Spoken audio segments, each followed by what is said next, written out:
Change of variable triple integral கான்செப்ட்ல நம்ம பார்க்கறது நீங்க பார்த்தீங்கன்னா ஸ்பெரிக்கல் கோஆர்டினேட் பத்தி ஆல்ரெடி நம்ம சொன்னதான் ட்ரிபிள் இன்டெக்ரல் நம்ம 3 variable x comma y comma z வரும். இங்க நாம சேஞ்ச் பண்றது பார்த்தீங்கன்னா ஆர் கமா பை கமா டீட்டான்னு நம்ம சேஞ்ச் பண்ணுறோம். இது என்னது? சேஞ்ச் ஆஃப் வேரியபிள்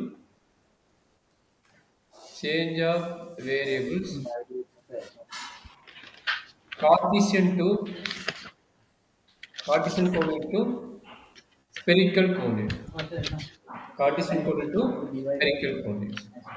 இப்போ இதுக்கு மெயினா என்ன எழுதுறாங்க அப்படின்னா x equal to r sin phi into cos theta,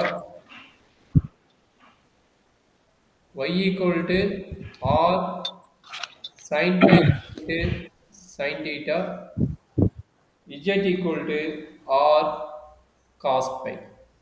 okay, இந்த கடைசி டைம் வந்து cos theta.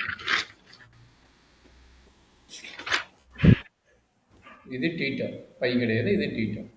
சரிங்களா? So இது வெரி இம்பார்ட்டன்ட். சிலிண்டரும் theta. ஏதாச்சும் பை theta ஏதாச்சும் மிஸ் ஆகிற மாதிரி இருந்ததுன்னா சொல்லு, நான் சேஞ்ச் பண்ணிடுறேன். சரிங்களா? சரி, ஓகே சார். சரி, இப்போ வெரி இம்பார்ட்டன்ட் பாயிண்ட்ஸ் என்ன அப்படின்னா, ஃபர்ஸ்ட் ஆஃப் ஆல் வால்யூமோட இன்டெகிரல் என்ன அப்படின்னு உங்களுக்கு தெரியும். வால்யூமோட இன்டெகிரல் பார்த்தீங்கன்னா triple integral concept into TV, அந்த ரீஜியன் என்னவோ அந்த சர்ஃபேஸ் ரீஜியனுமோ அதை போட போகிறோம். அதர்வைஸ் இதே தான் நம்மளுக்கு ஆல்ரெடி பார்த்ததே தான். கெஸ் வரும், இங்கே என்ன கிடைக்கும்? டிஎக்ஸ் டிஒய் டிஇஜெட் போகும். ஸோ இப்போ என்னென்ன பாயிண்ட்ஸ் நம்ம இம்பார்ட்டன்ட் பாயிண்ட்ஸ் இங்கே பார்க்க போகிறோம்னா, டிஎக்ஸ் டிஒய் டிஇஜெட் என்னவா சேஞ்ச் ஆகும், அண்ட் இந்த ரீஜனில் வர பாயிண்ட்ஸ் என்னவா இருக்கும் அப்படிங்கிறத நம்ம மெயினாக பார்க்க போகிறோம். ஸோ இதுக்கு பார்த்தீங்கன்னா ஜெக்கோபியன் எக்ஸ்ட்ரா இது ஃபார்முலா வந்து ஜெக்கோபியன் ஆல்ரெடி படிச்சோம்னா நம்ம மெயினாக சொல்லல.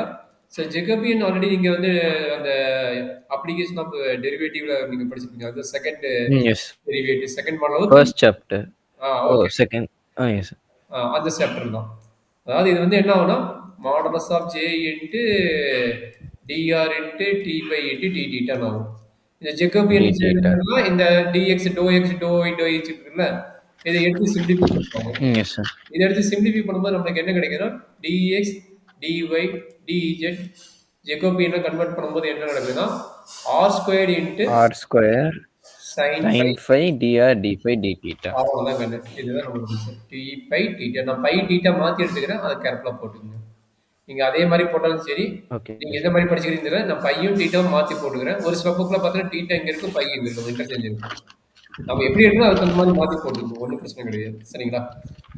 இப்போ என்ன பிரச்சனை அப்படின்னா, நம்மளுக்கு வந்து ரேஞ்சு கண்டுபிடிக்கிறதா, அந்த லிமிட்டோட ரேஞ்சு கண்டுபிடிக்கிறது நம்மளுக்கு பெரிய பிக்கஸ்ட் சேலஞ்சாக இருக்கும். நம்ம ஆல்ரெடி நீங்கள் சிலிண்டர் கூட டிஸ்கஸ் பண்ணீங்க.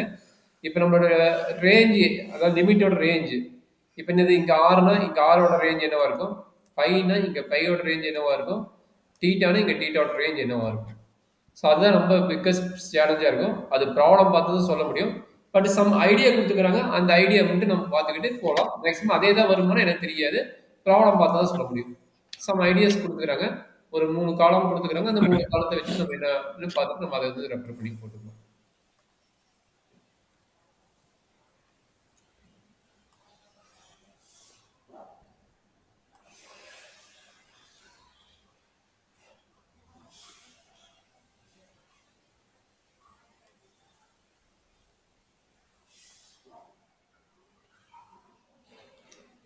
என்னென்ன ஃபர்ஸ்ட் ஒரு ஸ்பியர் வந்து கம்ப்ளீட் ஸ்பியர் கிடைக்குதுன்னா, அவன் கொடுத்தது வந்து கம்ப்ளீட் ஸ்பியர் பற்றி பேசுகிறாங்களா, இல்லை கெமிஸ்பியர் பற்றி பேசுகிறாங்களா, கெமிஸ்பியர் பற்றி பேசுகிறாங்களா,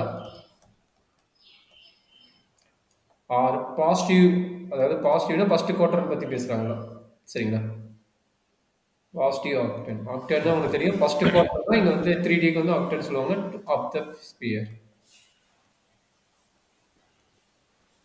ஸோ கம்ப்ளீட் ஸ்பியர்னா ஆரோட ரேஞ்ச் என்னவா இருக்க போகுது அப்படின்னா, ஆரோட ரேஞ்ச் பார்த்தீங்கன்னா 0 to ஏவா இருக்கும். ஸோ இங்கே கெமிஸ்பியர்னா என்ன கிடைக்கும், 0 to ஏவா தான் இருக்கும்.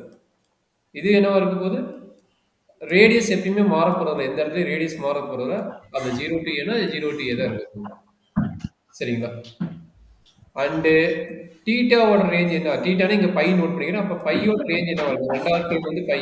பையோட ரேஞ்ச் என்னவா இருக்குன்னா, ஸோ நார்மலா பார்த்தா பையோட ரேஞ்ச் பார்த்தீங்கன்னா 0 to பை இருக்கும். சரிங்களா? அப்ப இங்க கெமிஸ்பியரும் போது இங்க என்ன இருக்கும்? 2ஆ பிரிஞ்சிடும். அப்ப 0 to பை பை 2.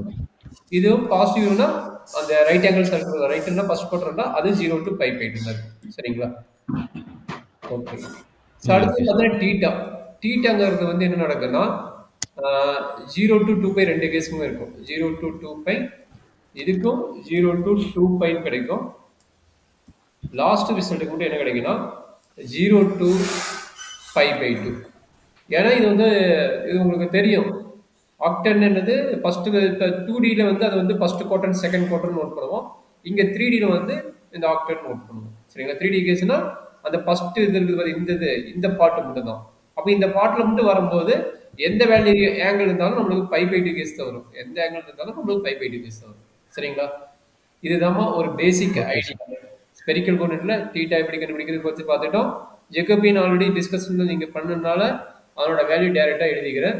இதுதான் மெயின் கான்செப்ட். எங்க ஸ்பெரிக்கல் கோஆர்டினேட்ல அந்த ரேஞ்ச் எடுக்கிறது. சரிங்களா? அதே மீறி பார்க்கணும்னா நம்ம ப்ராப்ளத்துக்கு தகுந்த மாதிரி டயக்ராம் போட்டு நம்ம அனலைஸ் பண்ணி பார்த்துக்கலாம். சரியாப்பா?